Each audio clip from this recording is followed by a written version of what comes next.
ओम नमो भगवते वासुदेवाय। कामिका एकादशी व्रत की कथा।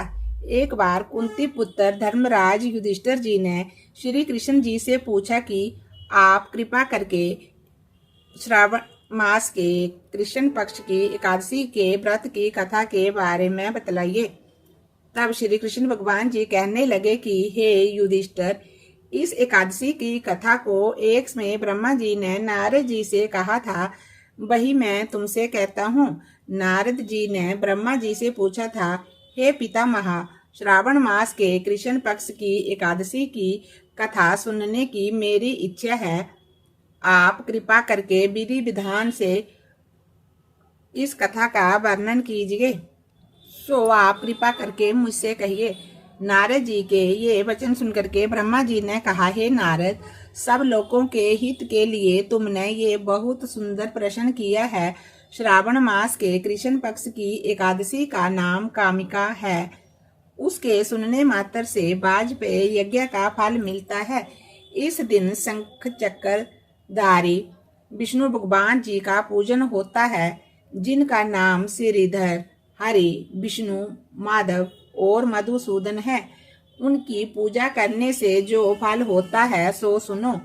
जो फल गंगा, काशी, नैमिसारण और पुष्कर में स्नान का नहीं होता, वह विष्णु भगवान के पूजन से मिलता है। जो फल सूर्य व चंद्र ग्रहण पर कुरुक्षेत्र और काशी में स्नान करने से, वन सहित पृथ्वी का दान करने से, सिंह राशि के बृहस्पति में, गोदावरी और गंडकी नदी में स्नान करने से भी प्राप्त नहीं होता, वह भगवान विष्णु के पूजन से फल मिल जाता है। जो मनुष्य श्रावण मास में भगवान जी का पूजन करते हैं, उनसे देवता, गंधर्व और सूर्य आदि सब पूजित हो जाते हैं। अतः पापों से डरने वाले मनुष्यों को कामिका एकादशी का व्रत और विष्णु भगवान जी का पूजन आवश्यक करना चाहिए।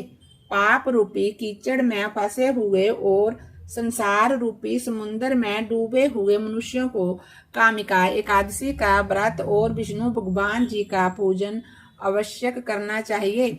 इससे बढ़कर के पापों के नाश का कोई और उपाय नहीं है। हे नारद, स्वयं भगवान ने यही कहा है कि कामिका व्रत से जीव कुयोनि में नहीं पड़ता। जो मनुष्य इस एकादशी को भक्ति पूर्वक तुलसी दल भगवान जी को अर्पित करते हैं, वे इस संसार में पापों से दूर रहते हैं। श्री भगवान विष्णु जी रतन, मोती, मणि तथा आभूषण आदि से इतने प्रसन्न नहीं होते जितने तुलसी दल से होते हैं। तुलसी दल का पूजन करके 4 भार चांदी और 1 भार स्वर्ण के दान के बराबर है। हे नारद, मैं स्वयं भगवान की अति प्रिया तुलसी को सदैव नमस्कार करता हूँ। तुलसी के वृक्ष को सींचने से मनुष्य की सब यातनाएं नष्ट हो जाती है। दर्शन मात्र से सब पाप नष्ट हो जाते हैं और तुलसी को स्पर्श करने से मनुष्य पवित्र हो जाता है। कामिका एकादशी की रात्रि को दीपदान तथा जागरण के फल का महत्व चित्रगुप्त भी नहीं कर सकते। जो इस एकादशी की रात्रि को भगवान के मंदिर में दीपक जलाते हैं, उनके पितर स्वर्ग लोक में अमृत पान करते हैं। तथा जो घी या तेल का दीपक जलाते हैं, वे 100 करोड़ दीपकों से प्रकाशित हो करके सूर्यलोक को जाते हैं।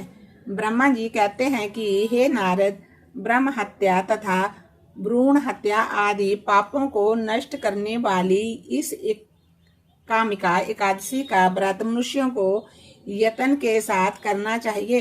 कामिका एकादशी के व्रत के महत्व को जो श्रद्धा पूर्वक पढ़ते हैं या सुनते हैं, वह मनुष्य सब पापों से छूटकर विष्णु लोक को जाते हैं। बोलिए विष्णु भगवान की जय। ओम नमो भगवते वासुदेवाय। कामिका एकादशी की जय। तुलसी मैया की जय।